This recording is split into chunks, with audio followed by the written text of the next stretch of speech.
Mes favoris, mes chouchous du mois, mes préférés du mois. Allez, c'est parti, je vous dis tout ça.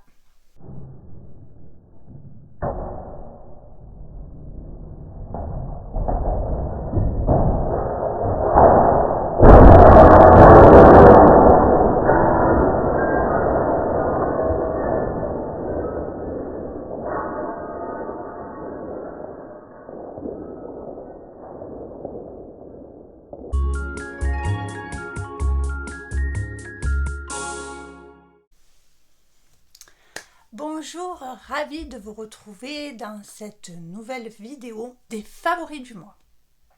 Donc, écoutez, ces derniers temps, ce que j'appelle les favoris, c'est les petites choses qui sont sorties du lot et mes favoris. Donc, on va avoir de la beauté, on va avoir un jeu de société, on va avoir un peu d'épicerie et un accessoire culinaire. Voilà, dont j'aimerais vraiment vous parler. Donc, on va commencer par un favori que vous avez vu passer dans mes achats actions. C'est le correcteur de Max More. Voilà.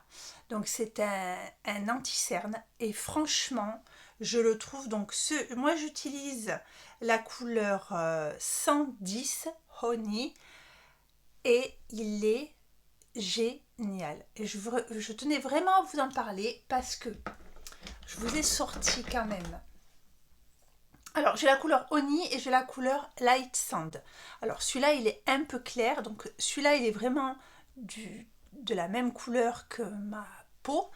Et quand j'ai besoin, je viens rééclaircir un tout petit peu. Alors, pourquoi je le trouve bien? La couvrance est... Alors, moi, j'ai pas des cernes hyper marquées, mais la couvrance est relativement bonne, je dirais moyenne. Et c'est surtout qu'il n'assèche pas le contour des yeux. Parce que quand on vieillit, on a le contour des yeux qui devient de plus en plus sec. Et celui-ci, franchement, et je suis étonnée parce que pour, je crois, 1,11 € ou 1 € quelque chose, il est génial. Génial. Et pour vous dire que j'ai quand même de quoi comparer en anti-cerne, c'est que j'ai quand même des anti-cernes, donc j'ai le Tarte. Donc le Tarte, il couvre très bien, par contre, il assèche l'œil énormément. Donc c'est vrai qu'une fois qu'il est posé, il ne bouge plus. Mais alors, dès que vous faites ça, on dirait une petite mamie. Donc voilà. J'ai le Lancôme, le teint Idol Ultra Wear, pareil, moi je trouve... Alors, il a une moins bonne couvrance que le Tarte, mais moi je trouve qu'il m'assèche. Voilà, alors celui-là, je m'en sers en correcteur. Voilà, parce que je ne veux pas les gaspiller au prix où ça coûte. J'ai Estée Lauder, donc celui-là c'est l'ancien parce qu'il y a le sérum, maintenant on ne trouve plus, vous n'avez plus que le... Alors celui-là à la limite c'est le mieux de tous. Et j'ai le Dolce Cabana... Dolce...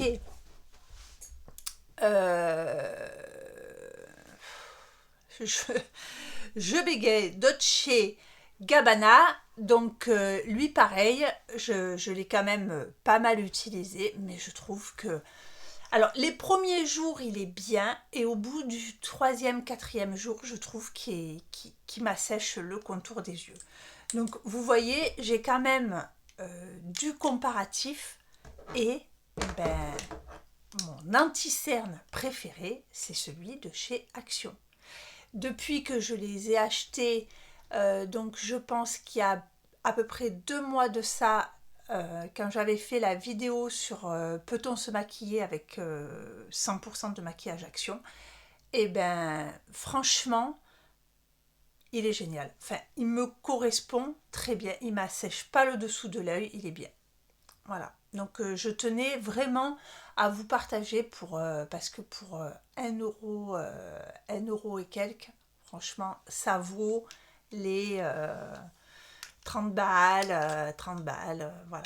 Donc, alors, je me servirai de cela en correcteur, mais pour l'anti-cerne, très bien. Voilà, c'est vraiment le coup de cœur de ces derniers temps au niveau maquillage. Toujours dans le coin beauté, vous avez vu dans mon vlog de mon anniversaire que je vous montrais les cadeaux et que je vous disais Rituals, j'en entendais parler mais je n'avais pas testé. Donc ma belle-fille et ma belle-sœur m'ont offert des coffrets Rituals et vraiment, voilà. Si c'est une marque qui a autant de succès, je comprends. Voilà. Alors, le gel mousse, alors ça c'est divin. On dirait qu'on se met, alors ça sort comme un gel et après on dirait qu'on a de la mousse à raser. C'est une mousse qui est très compacte, qui est très agréable. C'est vraiment, c'est hyper sensoriel. Voilà. Cette odeur, alors pourtant, mes parfums préférés sont quand même, moi j'aime des parfums ronds, capiteux, ambrés, santal, tout ça. Donc là on est plus, c'est Sakura.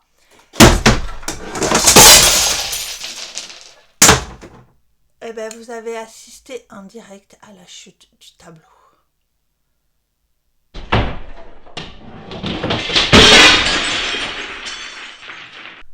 Bon, ben, j'étais toute fière de tourner cette vidéo dans mon nouveau décor. Le tableau s'est cassé la gueule, le photophore s'est pété, donc voilà. Youpi! Bon, revenons à nos moutons.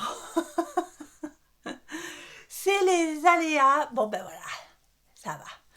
Bon, mon joli terrarium s'est cassé. Ben, écoutez, on en refera un deuxième, ça fera un atelier. Donc, je vous disais que donc l'odeur Ritual Sakura, c'est une odeur qui est plutôt fleurie et eh ben, j'ai été étonnée d'apprécier une odeur plus florale, plus douce, plus... vous savez, ça sent aussi, si ça vous parle, ce qu'on appelle la fleur de coton, une fleur très délicate et j'aime beaucoup. Et j'ai découvert aussi le gommage au sucre. Donc c'est du sucre qui est dans un baume huileux. Et alors, moi qui suis quand même pas très fan des gommages à grains, parce que sur le corps, voilà, je trouve pas ça. Et en fait, ce que je fais, quand je prends un bain, par exemple, je mets, donc avant de rentrer dans mon bain à sec, je frotte doucement mes bras, mes jambes, et après je me mets dans mon bain. Et c'est vrai que ça laisse un film, si vous voulez, le sucre donc va fondre dans votre bain. Et ça laisse quand même un film très doux sur la peau et j'aime beaucoup. Alors l'effet gommant par rapport au grain, oui, non. Enfin voilà, il ne faut pas y aller, sinon c'est des gros grains. Mais l'effet baume huileux, je trouve qu'il hydrate vraiment bien la peau. Et ça alors, c'est une merveille. C'est alors, je vais essayer de vous montrer. Ça sort, voyez, comme un gel, voilà. Et après, quand vous savez, ça fait c'est comme de la mousse, ces espèces de mousse à raser en gel, voilà. Ça vous fait une mousse toute douce. Vous avez le temps de et elle persiste. C'est-à-dire que vous avez, voilà, sensoriellement, c'est... Et l'odeur, ouais, c'est... on fout sur le nez. Je trouve qu'il y a de la fleur de coton et c'est assez... c'est floral, fruité, c'est léger, c'est délicat. Voilà. Et du coup, après, ben, vous rincez. Je vais me rincer les mains.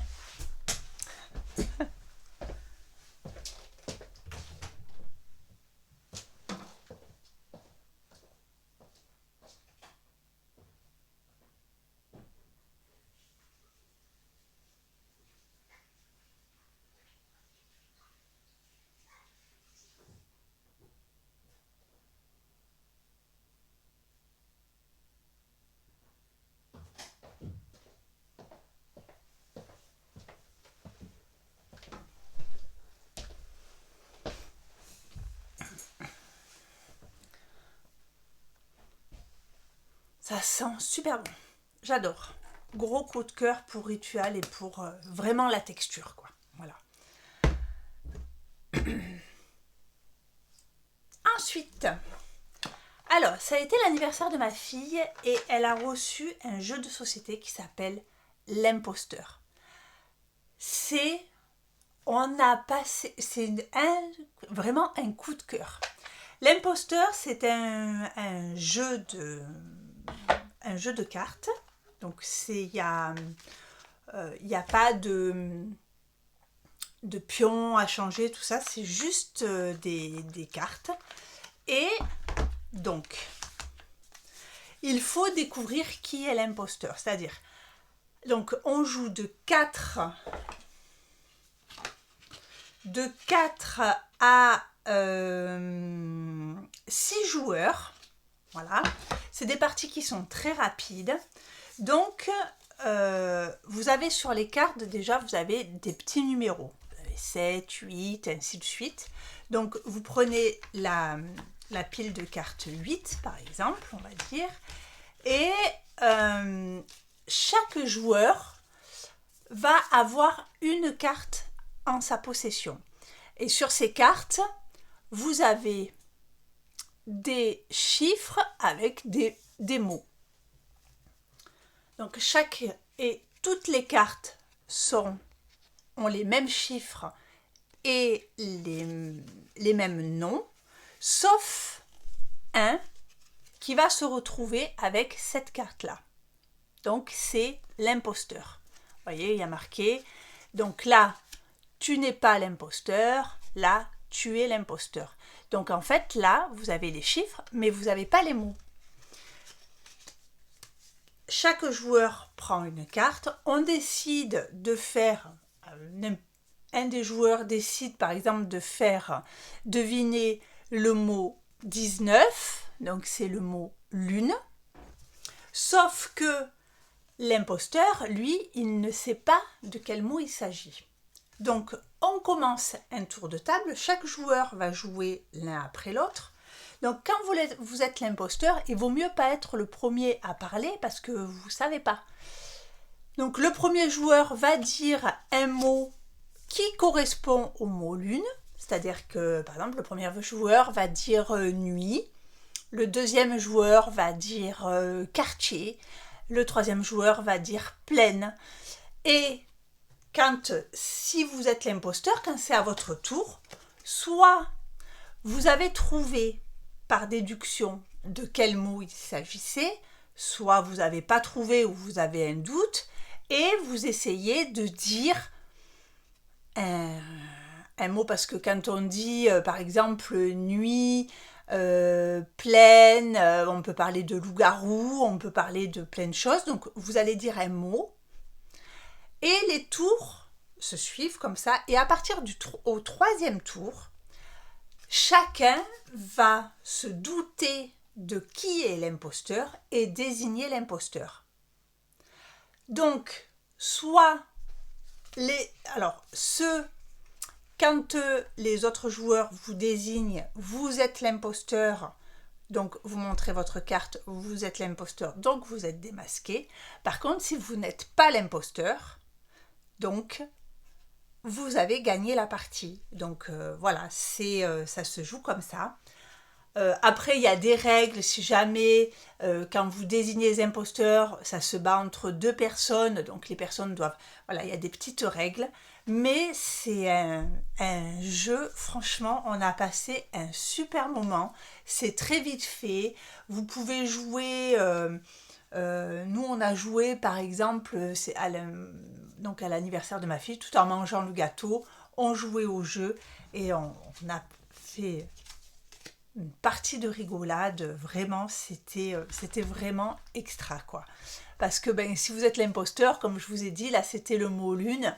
Si par exemple, quand ça arrive à vous, vous pensez que c'est loup-garou et que vous dites lune, forcément, c'est vous l'imposteur. Mais c'est... Alors, c'est des parties de 15 minutes, c'est très rapide, vous sortez ça, vous jouez. Franchement, Noël va être bientôt là et c'est un super cadeau, c'est un jeu vraiment facile. Le seul inconvénient, c'est que c'est 4 joueurs minimum et 6 joueurs maximum. Alors après, on peut jouer en équipe, des choses comme ça. Après, à vous d'essayer de trouver pour essayer de faire entrer tous les joueurs dans la partie. Mais 4 joueurs, c'est-à-dire que moi, je vois... quand je suis avec ma fille, mon mari et ma fille, à tous les trois, on peut pas y jouer. Voilà. Donc, voilà. Franchement, c'est un super jeu. On s'est régalé. Ensuite, je voulais vous parler d'un truc tout bête que j'ai.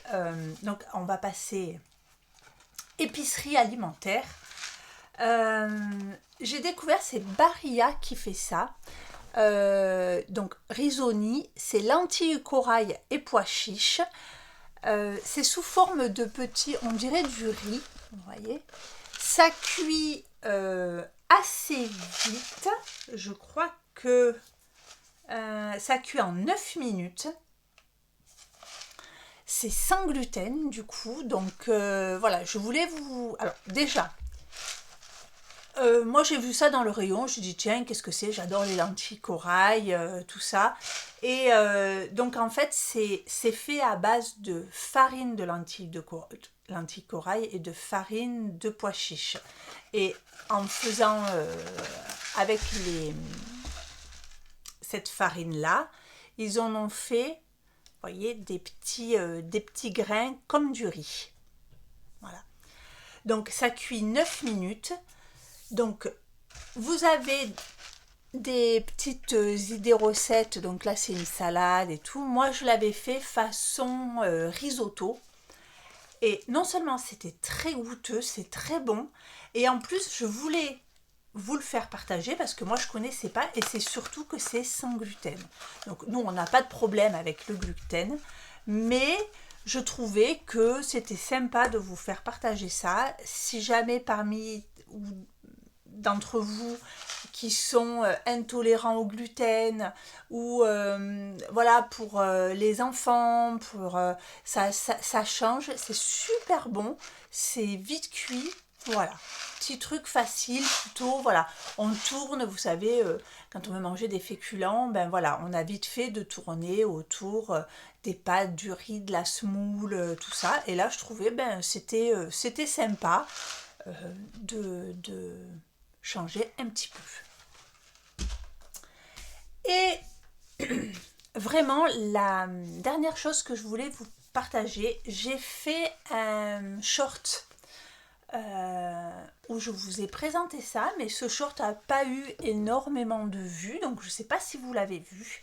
Et là que j'ai un petit peu plus de recul parce que on s'en est un peu plus servi ces derniers temps, c'est les sachets à toaster. Alors vous trouvez ça, c'est Jiffy qui fait ça. À l'intérieur vous en avez 4. Et c'est pour faire des croque-monsieur au grille-pain. Donc, le côté pratique, c'est que, en tout cas moi en l'occurrence, mon appareil à gaufre, mon appareil à croque-monsieur est rangé dans un placard, alors que mon grille-pain Et souvent le grille-pain, comme c'est quelque chose on va se servir pour le petit-déj, des choses comme ça, souvent il est branché, quoi. Il est là, il est à disposition. Alors c'est sûr qu'après, si votre grille-pain est rangé, que vous sortiez votre appareil à croque-monsieur, votre grille-pain, ça reviendra au même. Mais c'est quand même, donc là vous avez 5 petits sachets comme ça. Donc comme la photo est quand même assez explicite, vous faites votre croque-monsieur, vous le glissez dans le sachet et vous le mettez dans le grille-pain pendant 3 minutes. Et franchement, donc le short existe, je vais récupérer la vidéo et je vais vous la mettre après mon discours. Et vous verrez que c'est... Enfin, moi, j'étais quand même assez perplexe et en fait, ça marche super bien. Alors, aujourd'hui, je teste avec vous les sachets toaster de chez Jiffy pour faire des croque-monsieur avec notre grille-pain. Alors, on prépare les croque-monsieur, on les glisse dans le petit sachet et hop, au grille-pain. On laisse 3 minutes et voilà le résultat. On a des vrais croque-monsieur sans avoir sorti notre appareil à croque-monsieur. Pour nettoyer les sachets, c'est tout simple. De l'eau, du savon, on laisse égoutter sur l'évier et c'est délicieux. Je valide, belle découverte. Alors c'est un sachet, c'est une matière... je ne saurais pas dire, on dirait du plastique, mais c'est pas du plastique, sinon ça fondrait. C'est une matière silicone, très très fin. Et là, du coup, je peux vous en parler avec un peu plus de recul. C'est alors déjà la taille, le croque-monsieur rentre dedans. Et il se nettoie très bien. Donc du coup, vous voyez, alors ceux-là, c'est ceux que je me suis servi. Alors il y en a 5, mais nous finalement on s'en sert que de 2 parce que je prépare mes croque-monsieur et on les fait cuire donc 2 par 2 et une fois que le croque-monsieur est cuit, je le sors du sachet et j'en mets un nouveau à l'intérieur. Donc en fait j'en salis que 2 à chaque fois. Et vous voyez, ceux-là ils ont été utilisés, je les ai lavés et ils ne bougent pas. Alors, donc il faut bien, vous voyez, passer dedans pour le laver. J'ai pas osé passer au lave-vaisselle parce que je me suis dit, si je le mets au lave-vaisselle, avec le jet, il va monter au plafond du lave-vaisselle. Donc, voilà. Mais ça sèche très bien, ça se lave très bien. Je vous dis, vous en avez donc 5 à l'intérieur. Et... ben voilà, c'est un peu le coup de cœur parce que moi je vois, vous voyez là cette semaine, donc là on est fin de première vacances scolaires et par exemple le lundi midi on était toutes les deux avec ma fille, qu'est-ce qu'on mange, allez croque-monsieur, du coup on s'est sorti du pain de mie, hop, c'est fait en donc, 3 minutes. En plus, comme c'est dans le sac, le grille-pain, il reste nickel, pas de miettes, pas de machin. Alors qu'avec l'appareil croque-monsieur, il faut... Enfin, moi, je sais que je mets ou avec un petit sopalin imbibé d'huile, je graisse un petit peu les plaques de l'appareil à croque-monsieur ou un petit peu de beurre. Donc déjà là, vous avez vachement moins de matière grasse. Et en plus, ben voilà, il y a pas, vous savez, l'appareil à croque-monsieur, voilà, ça fume un petit peu, après il faut le nettoyer, il faut le laisser il faut le faire chauffer, il faut le laisser refroidir. Bon, bref, après chacun fait comme il veut, mais voilà, l'astuce toute simple. Je sais, par contre, je ne sais plus le prix, ça ne doit pas coûter une fortune, mais super invention. Franchement, j'ai trouvé ça nickel. Nickel. Voilà pour ça. Écoutez, ce fut une petite vidéo favori, mais bon, écoutez, elle a le mérite d'être là. Donc, si ça vous a plu, mettez-moi un petit pouce, abonnez-vous si vous êtes resté jusque-là, c'est que vous avez aimé ma compagnie, donc abonnez-vous et vous aurez les autres vidéos. Et puis écoutez, sur ce, je vous souhaite une bonne soirée, une bonne journée, un bon week-end, de bonnes vacances. Titi titi, titi tata, je vous souhaite ce que vous voulez. Je vous fais des gros bisous. Bye bye.